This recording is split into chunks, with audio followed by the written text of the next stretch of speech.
Defending the president, ano? Why would we insert 100 billion sa BICAM samantalang sa NEP kaya niyang gawin yun eh? Second, bakit niya binito? Bakit niya NFLR?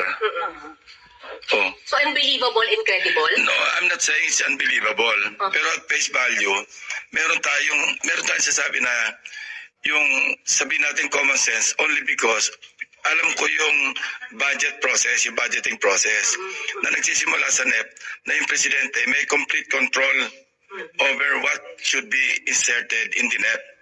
So kung ganun na pala, ba't sa BICAM pa siya magpapa-insert? Na hindi siya part ng BICAM. Hindi siya part ng BICAM eh.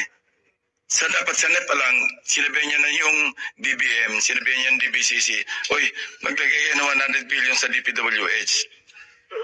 And okay, after assuming na totoong nagpa-insert sa BICAM, ba't yung bibito? Ito ako, kasi alam ko yung kalakaran pagdating sa mga insertions.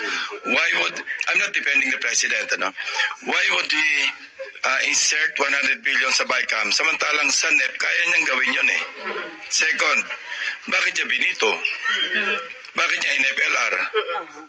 Oh. So unbelievable, incredible? No, I'm not saying it's unbelievable. Okay. Pero at face value, meron tayong sasabi na yung sabihin natin common sense only because alam ko yung budget process, yung budgeting process na nagsisimula sa NEP na yung presidente may complete control over what should be inserted in the NEP.